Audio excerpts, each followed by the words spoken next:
At the beginning of 2025, when Donald Trump returned to the White House, one of his key initiatives was the New American Century Project, which placed particular emphasis on the Arctic. The main objective was Greenland. At the time, Washington did not hide that this was not just a symbolic step, but a real expansion. According to the Wall Street Journal, Trump reportedly stated in private that America must take Greenland to prevent it from going to China and Russia. Vice President J.D. Vance made several trips to Copenhagen and Nuuk, meeting local elites, trying to identify leverage points, and even exploring the idea of self-determination for Greenlanders. According to Politico sources, scenarios were discussed for the island's economic autonomy while maintaining formal ties with the United States. But the plan quickly stalled. The Danish government strongly opposed it. The European Union supported Copenhagen, and within Greenland itself, the idea of American oversight provoked fear rather than enthusiasm. Despite the bold statements, Washington failed to turn the situation around. Danish military circles, according to the Financial Times, openly admitted that if the United States had really attempted an invasion, Copenhagen would have had no chance to resist. But that did not happen. Trump's rhetoric gradually faded, and the Greenland issue receded in the shadow of new tariff wars with China and the U.S. migration crisis. It seemed that the purchase of the island project had finally died. However, in recent weeks, the situation has changed sharply.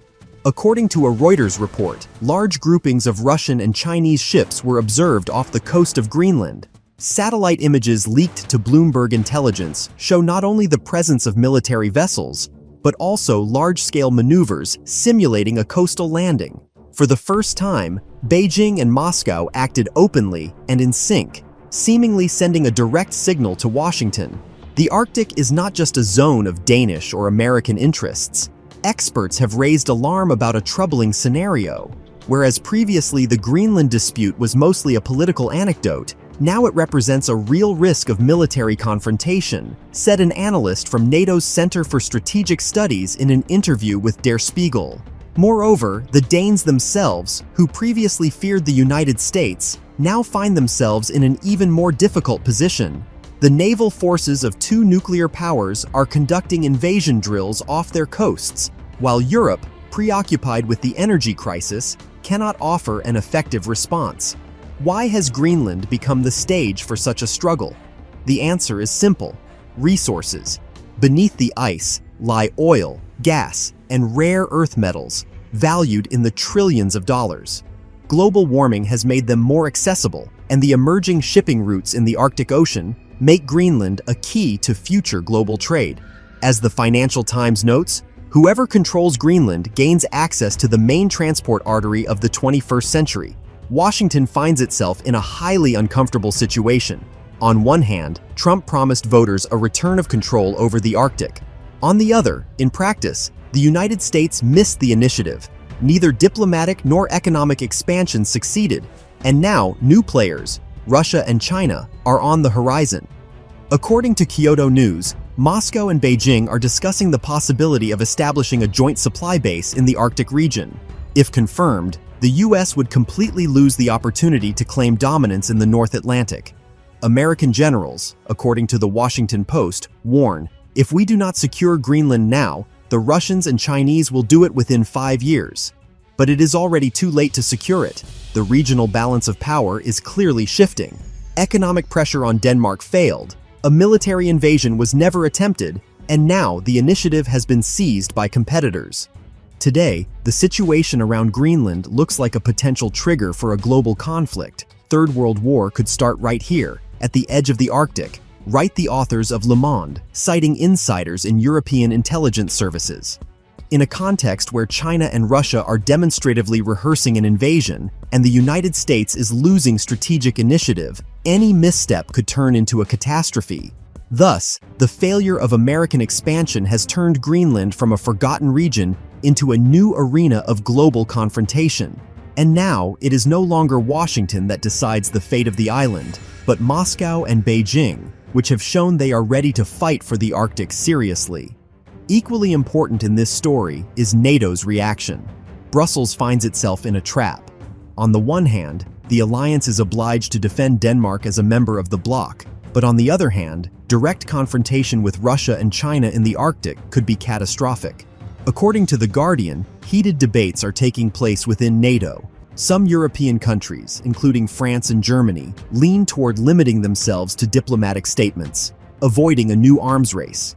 However, Northern European countries, Norway, Iceland, and Denmark, demand an increase in military presence in the region and are even discussing the creation of joint Arctic patrols. Canada, which traditionally regards the Arctic as part of its national interests, has also not remained on the sidelines. According to Globe and Mail, Ottawa is concerned that Chinese and Russian activity could directly affect Canadian routes in the Northwest Passage. Canadian generals openly state that the fall of Greenland under Moscow or Beijing's control would threaten Canada's own sovereignty. At the same time, Ottawa understands that it cannot oppose two superpowers alone and is effectively forced to rely on the United States. Meanwhile, China and Russia are acting methodically. According to South China Morning Post, Beijing views Greenland as part of its Polar Silk Road strategy. Chinese companies have long invested in the extraction of rare earth metals in the Arctic, and now these projects have military backing. Russia, according to Izvestia, plans to use cooperation with China to create joint Arctic bases that will allow control not only over the Northern Sea route, but also routes through the Atlantic.